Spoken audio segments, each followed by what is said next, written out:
Hello friend, welcome to study 18 YouTube channel.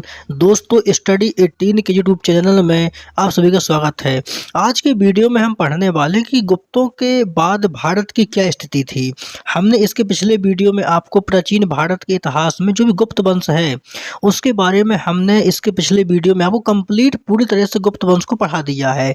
उसके बाद दोस्तों, गुप्त वंश के बाद भारत की क्या स्थिति होती है, कौन कौन से वंशों का उदय होता है, कौन कौन से राजवंशों का आगमन होता है, उसके बारे में आज हम इस वीडियो में जानेंगे।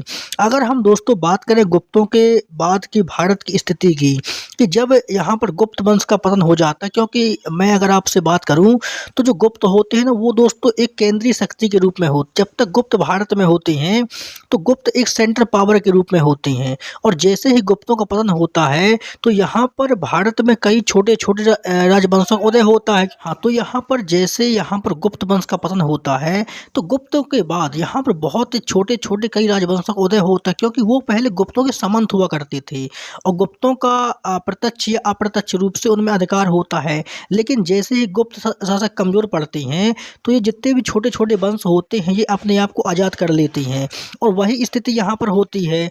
अगर हम यहाँ पर बात करें कि गुप्तों का पतन आखिर क्यों होता है, कैसे होता है, इसके बारे में अगर हम बात करें तो जब गुप्तों का पतन होता है तो कई छोटे छोटे राज्यों का उदय होता है और वे राज्य अपने आप में आज़ाद हो जाते हैं और स्वतंत्र हो जाते हैं। तो जो सेंटर पावर गुप्तों के पास होती, जैसे ही गुप्त डायनेस्टी का अंत होता है और गुप्तों में कमज़ोर शासक आते हैं तो उनकी कमजोरी का फ़ायदा उठा करके जो इनके बहुत छोटे छोटे वंश होते हैं वो अपने आप में आज़ाद हो जाते हैं। और इसके बाद अगर हम यहाँ पर बात करें तो जो गुप्त होते हैं तो गुप्त यहाँ पर दोस्तों केंद्रीय शक्ति के रूप में होते, केंद्रीय पावर के रूप में गुप्त होते हैं।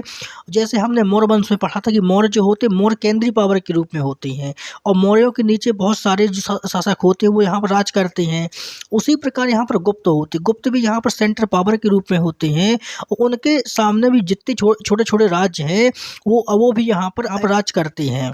तो अगर हम बात करें कि स्कंदगुप्त के टाइम के बाद, मतलब स्कंदगुप्त के बाद गुप्तों का पतन होना शुरू हो जाता है। जब तक स्कंदगुप्त रहता है स्कंदगुप्त एक मजबूत राजा होता है, और जैसे ही स्कंदगुप्त का कार्यकाल समाप्त होता है तो स्कंदगुप्त के बाद बहुत सारे गुप्तों में कमजोर राजा आते हैं, और उनके बाद से क्या होता है कि उनके बाद से गुप्तों का एक प्रकार से कमजोरी का लाभ उठा करके इनके जो राजवंश होते हैं वो अपने आप में आज़ाद हो जाते हैं।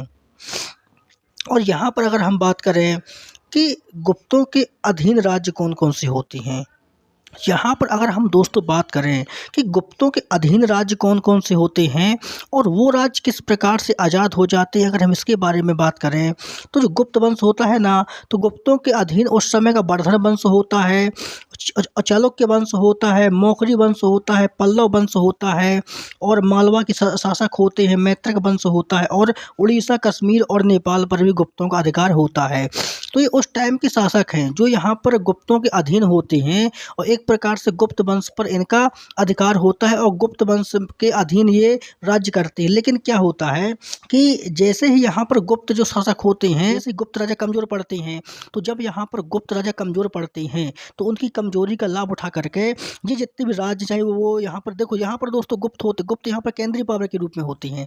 आप यहाँ पर मैप के माध्यम से आसानी से समझ सकते हैं कि यहाँ पर जो गुप्त होते हैं वो केंद्रीय पावर के रूप में होते हैं, लेकिन उनके जो राज्य के छोटे छोटे वंश होते हैं वो एक प्रकार से इनके अधीन होते हैं। लेकिन जैसे गुप्त कहाँ कमजोर पड़ते हैं तो वो भी अपने आप को आज़ाद कर लेते हैं। तो यहाँ पर एक प्रकार से वर्धन वंश होता है, मैत्रक होते हैं, मौखरी होते हैं, चालुक्य होते हैं और पल्लव होते हैं। तो ये गुप्तों के अधीन होते हैं, लेकिन बाद में ये आज़ाद हो जाते हैं।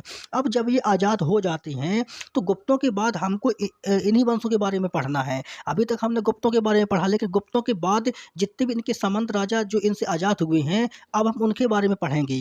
उसके बाद दोस्तों हम यहाँ पर वर्धना के बारे में पढ़ेंगे, मैत्रक के बारे में पढ़ेंगे, मौखरियों के बारे में पढ़ेंगे, और चालुक्य के बारे में पढ़ेंगे, पल्लवों के बारे में पढ़ेंगे। तो इस प्रकार से दोस्तों गुप्तों का एक प्रकार से केंद्रीय पावर होता है, और यहाँ पर गुप्तों का केंद्रीय पावर होने के साथ साथ उनके जो छोटे छोटे राज्य होते हैं वो इनके हाथों से निकल जाते हैं और वो भी अपने साम्राज्य का विस्तार करते हैं और नए नए वंशों का उदय करते हैं। इसके बाद हम आगे बात करते हैं। इसके बाद दोस्तों हम बात करते हैं वर्धन वंश के बारे में। ये गुप्तों से आज़ाद हुआ पहला वंश होता है जो गुप्तों के चंगुल से आज़ाद हो जाता है। और यहाँ पर यहाँ के जो राजा होते हैं वो एक प्रकार से यहाँ पर स्वतंत्र राज्य की स्थापना करते हैं। इसकी जो स्थापना करता है वो पुष्यभूति वंश भी इसको बोलते हैं, क्योंकि की स्थापना पुष्यभूति ने किया था। अगर हम वर्धन वंश की बात करें तो 6वीं शताब्दी के उत्तरार्ध में और 7वीं शताब्दी के मध्याह्न में वर्धन वंश का उदय होता है और ये गुप्तों के सामंत या अधिकारी होते हैं। और ये गुप्त वंश की एक प्रकार से बहुत कमज़ोर शक्ति का लाभ उठा करके ये अपने आप को आज़ाद कर लेते हैं और यहाँ पर गुप्तों का उदय होता है। तो यहाँ पर जो गुप्त वंश के सामंत होते वर्धन होते हैं। तो वर्धन वंश कहीं ना कहीं गुप्तों के सामंत होते हैं, कहीं कहीं पर सामंत भी मिलता है और कहीं पर ये गुप्तों के अधिकारी भी होते हैं जो यहाँ पर प्रशासनिक व्यवस्था को देखती हैं। तो अगर हम बात करें कि गुप्तों के जो सामंत होते हैं वो वर्धन होते हैं और गुप्त वंशों की जो गुप्त वंश के शासकों की कमजोरी का लाभ उठा करके ये अपने आप को आज़ाद कर लेते हैं और यहाँ पर कंप्लीट जो है वर्धन वंश की स्थापना करते हैं। अगर हम दोस्तों बात करें यहाँ पर देख सकते हैं कि यहाँ पर गुप्त होते हैं। उड़ीसा और बिहार के क्षेत्र में गुप्तों का राज्य होता है और यहाँ पर दोस्तों वर्धन वंश का राज्य होता है। तो यहाँ पर जो वर्धन वंश होते हैं वो हरियाणा के क्षेत्र में होती हैं और इनकी जो कैपिटल होती है वो थानेश्वर होती है। तो हरियाणा के आसपास, हरियाणा दिल्ली का जो आज का क्षेत्र है, तो हरियाणा दिल्ली के आसपास वर्धन वंश का उदय होता है और यहाँ पर उड़ीसा और जो बिहार का एरिया है यहाँ पर गुप्तों का उदय होता है। तो यहाँ पर ये दोनों क्या होते हैं कि यहाँ पर ये दोनों समकालीन होते हैं और ये इनसे आज़ाद हो जाते हैं और यहाँ पर हरियाणा के आसपास में और यहाँ पर हरियाणा के आसपास में वर्धन वंश की स्थापना करते हैं। इसके बाद अगर हम बात करें कि जो भी यहाँ पर वर्धन वंश होते हैं तो वर्धन वंश के जो अधिकारी होते हैं, जो इनके सामंत होते हैं, वो कहीं ना कहीं गुप्तों के सामंत अधिकारी होते हैं। लेकिन ये गुप्त शासकों की दुर्बलता का लाभ उठा करके अपने आप पे आज़ाद हो जाते हैं और ये हरियाणा में पुष्यभूति के द्वारा इस वंश की स्थापना की जाती है। किसकी स्थापना की जाती है? तो यहाँ पर वर्धन वंश की स्थापना पुष्यभूति के द्वारा यहाँ पर हरियाणा में की जाती है। इसकी जो राजधानी होती है वो क्या थानेश्वर होती है। थानेश्वर इसकी राजधानी होती है और इसकी हमको जानकारी कहाँ से मिलती है? तो इसकी हमको जो जानकारी मिलती है वो बाणभट्ट की हर्षचरित्र से मिलती है। बाणभट्ट ने एक किताब लिखी है, उसका नाम है हर्षचरित्र। उससे हमको गुप्तों के बारे में जानकारी, उससे हमको वर्धन वंश के बारे में जानकारी मिलती है। इसके बाद हम दोस्तों बात करते हैं कि वर्धन वंश में कौन कौन से शासक हुए हैं। इसके बारे में हम बात करते हैं कि आखिर वर्धन वंश के वो कौन कौन से राजा हुए हैं, कौन कौन से शासक हुए हैं, कौन कौन से वंशों का आगमन हुआ है, इसके बारे में हम बात करते हैं। तो वर्धन वंश के अगर हम शासकों की बात करें तो दोस्तों वर्धन वंश के शासकों को हम 2 फेज में बांटने की प्रयास करते हैं।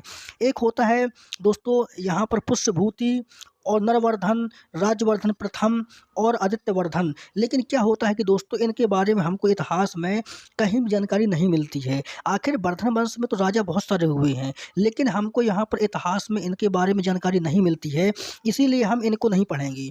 अब लेकिन जो दूसरा फेज आता है तो दूसरे फेज में आता है दोस्तों प्रभाकर वर्धन, है ना। दूसरे फेज में कौन आता है? दूसरे फेज में आता है प्रभाकर वर्धन। और प्रभाकर वर्धन की दोस्तों 3 संतानें होती हैं। एक होता है राज्यवर्धन और हर्षवर्धन और राजश्री। तो यहाँ पर हम केवल प्रभाकर वर्धन के बारे में पढ़ेंगे क्योंकि वर्धन वंश में जो हमको पढ़ना है वो प्रभाकर वर्धन के बारे में पढ़ना है। और प्रभाकर वर्धन की 3 संतानें होती हैं। इसका एक पुत्र होता है राज्यवर्धन जो कि बड़ा होता है, इसकी एक बेटी होती है राजश्री और इसका एक बेटा, छोटा बेटा होता है, उसका नाम होता है हर्षवर्धन। तो हमको केवल इसके बारे में पढ़ना, इसके बारे में को हमको नहीं पढ़ना क्या है क्योंकि इसके बारे में को कहीं भी इतिहास में जानकारी नहीं मिलती। लेकिन हमको इसके बारे में इतिहास में जो इतिहासकार हुए हैं उनके माध्यम से इनके बारे में हमको जानकारी प्राप्त होती है। इसके बाद हम दोस्तों आगे बात करते हैं और अब हम पढ़ते हैं प्रभाकर वर्धन के बारे में। तो अब हम दोस्तों बात करते हैं प्रभाकर वर्धन के बारे में जो कि यहाँ पर वर्धन वंश का वास्तविक संस्थापक होता है। अगर हम प्रभाकर वर्धन की बात करें तो वर्धन वंश की शक्ति और प्रतिष्ठा का संस्थापक और प्रभाकर वर्धन होता है। इसकी जो उपाधियाँ होती हैं ना, इसकी उपाधियों से हमको यह पता चलता है कि ये बहुत ही महान, योग्य और प्रतापी राजा होता है क्योंकि इसने जिस जिस प्रकार की उपाधि को धारण किया है वो किसी सिंपल राजा के लिए उपाधि धारण करना बहुत ही मुश्किल है और नामुमकिन है। इसकी अगर हम उपाधियों की बात करें तो इसने परम भट्टारक, महाराजाधिराज, हूण हरिसेन केसरी, सिंधुराज ज्वर, की उपाधि धारण किया है। अगर हम यहाँ पर बात करें हूण हरणकेसरी की, तो इसका मतलब होता है हूणों के लिए सिंह के समान था जी।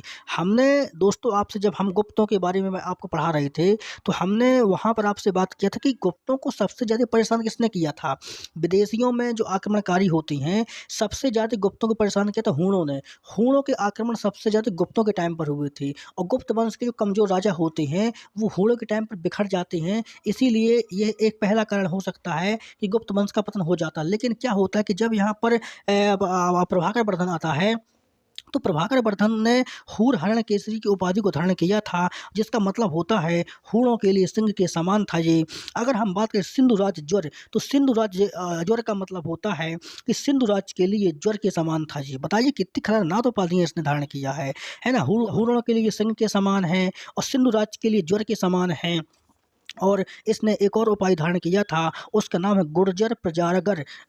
गुर्जर प्रजागर का मतलब था कि ये गुर्जरों की नींद हराम करने वाला। क्या है? गुर्जरों की नींद हराम करने वाला। इसने जो उपाय धारण किया था गुर्जर प्रजागर, तो उसका मतलब था कि गुर्जरों के लिए नींद हराम करने वाला था। इसने एक और उपाधि को धारण किया था, और उस उपाधि का नाम था मालव लक्ष्मी और लता प्रभुश्री। क्या है? मालव लक्ष्मी और लता परसु। क्या है? मालव लक्ष्मी लता परसु की इसने उपाधि धारण किया था। इसका मतलब होता है कि मालव की राज्य लक्ष्मी रूपी लता के लिए कुल्हाड़ी के समान था जी। तो इसकी उपाधियों से जानकारी ये प्राप्त होती कि ये बहुत ही योग्य वीर और महान राजा रहा होगा, क्योंकि इसके लिए इस प्रकार की उपाधियों को धारण करना बहुत ही मुश्किल और नामुमकिन है। इसीलिए इसके बारे में इतिहासकार बोलते हैं कि इसने जो भी उपाधियों को धारण किया है, वो एक प्रकार से कहीं न कहीं प्रकार से इसकी योग्यता, वीरता और इसकी शक्तिशाली रूपी एक प्रकार से इसकी मूर्ति को प्रदर्शित करती है। अगर हम बात करें कि इसकी जो जानकारी हमको मिलती है, वो बाणभट्ट के हर्षचरित्र से इसकी प्रशंसा की जानकारी मिलती है। मतलब बाणभट्ट ने जो लिखा है किताब हर्षचरित्र, इसमें बाणभट्ट ने इसकी प्रशंसा भी किया है। अगर हम इसकी समकालीन परिस्थितियों को देखें कि इसकी समकालीन परिस्थितियाँ कौन-कौन सी थीं। दोस्तों किसी भी इतिहास को पढ़ने के लिए सबसे अच्छी ट्रिक होती है कि आप इतिहास को तो पढ़ो, लेकिन इतिहास को पढ़ना कब आसान हो जाता है? जब आप उस राजा की समकालीन स्थितियों को आप जान जाते हैं। इतिहास कभी रटा नहीं जाता, इतिहास को समझा जाता हमेशा। मतलब कि आप अगर किसी राजवंश के बारे में पढ़ रहे हैं, तो मतलब आपको उस राजा के बारे में आपको समकालीन स्थितियों की जानकारी होनी चाहिए कि मतलब उस राजा के समकालीन कौन राजा था, है ना? उस राजा के समकालीन कौन-कौन लोग थे, कैसा उसका स्थान था, उसकी प्रशासनिक व्यवस्था कैसी थी। अगर आप उसकी समकालीन स्थितियों को जान जाते हैं, तो आप बहुत ही बेहतरीन ढंग से उस राज्य के बारे में, उस वंश के बारे में आप लोग जानकारी प्राप्त कर सकते हैं। यहाँ पर हम अगर प्रभाकर वर्धन की बात करें, कि जब यहाँ पर प्रभाकर वर्धन गुप्तों से आज़ाद हो जाता है और ये अपने एक प्रकार से स्वतंत्र राज्य की स्थापना करता है, तो इसके समकालीन कौन-कौन सी परिस्थितियाँ होती हैं उसके बारे में हम यहाँ पर देखते हैं। तो अगर हम बात करें प्रभाकर वर्धन की, तो यहाँ पर हरियाणा के आस-पास यहाँ पर वर्धन वंश का राज्य होता है। किसका राज्य होता है? तो हरियाणा के आस-पास यहाँ पर वर्धन वंश का राज्य होता है। लेकिन इसके समकालीन दोस्तों कन्नौज में मोखरी होते हैं। क्या होते हैं? कन्नौज में क्या होते हैं? मोखरी होती है। हरियाणा में प्रभाकर वर्धन है, कन्नौज में यहाँ पर मोखरी है, उत्तर प्रदेश कन्नौज में यहाँ पर मोखरी है, और यहाँ पर कुछ मालवा के शासक भी इसके समकालीन होते हैं। मालवा ये मध्य प्रदेश में है। तो यहाँ पर जो प्रभाकर वर्धन के समकालीन राजा हैं, वो यहाँ पर मोखरी हैं, मालवा के हैं। प्रभाकर वर्धन खुद इनके समकालीन हैं। तो यहाँ पर हमने आपको समकालीन क्यों बताया है? क्योंकि यहाँ पर एक कहानी जुड़ी हुई है। क्योंकि जो प्रभाकर वर्धन होता है, यह अपनी पुत्री राज्यश्री का जो विवाह करता है, वो मोखरी राज्य में करता है। इसीलिए तो समकालीन है दोनों, देखिए ना ये। इसीलिए प्रभाकर वर्धन मोखरियों के समकालीन है, क्योंकि यह अपनी पुत्री पर जो उसकी पुत्री होती है, इसकी जो पुत्री होती है उसका नाम होता है राज्यश्री। तो ये अपनी पुत्री राज्यश्री का विवाह करता है मोखरी वंश के, और मोखरियों के साथ में करता है। और मोखरी वंश का राजा गृहवर्मा होता है, उसके साथ में ये अपनी पुत्री का विवाह कर देता है। इसीलिए जो मोखरी होते हैं ना, वो प्रभाकर वर्धन के समकालीन होते हैं। तो यहाँ पर दोस्तों हमने अपने प्रभाकर वर्धन के बारे में जाना है। हम इसके अगले वीडियो में आपको यहाँ पर राज्यश्री के बारे में जानेंगे, हर्षवर्धन के बारे में जानेंगे, और इसका जो दोस्तों सबसे बड़ा पुत्र होता है उसके बारे में हम जानेंगे। जाएंगी। तो यहाँ पर हमने आपको केवल केवल बेसिक बताया है कि किस प्रकार से गुप्त वंश के बाद छोटे छोटे राज्यों का उदय होता है, ये किस प्रकार से अपने आप को मजबूत स्थिति में सेंटर पावर के रूप में अपने आप को प्रदर्शित करते हैं। तो यहाँ पर हमने केवल आपको बेसिक रूप में समझाया। इसके बाद दोस्तों हम कंप्लीट वर्धन वंश के बारे में इसके अगले वीडियो में पढ़ने वाले हैं। तो आप हमारे चैनल स्टडी 18 को सब्सक्राइब कर लीजिए, बेल आइकन को प्रेस कर लीजिए। मिलते हैं अगले वीडियो में, जब तक के लिए आप सभी का धन्यवाद।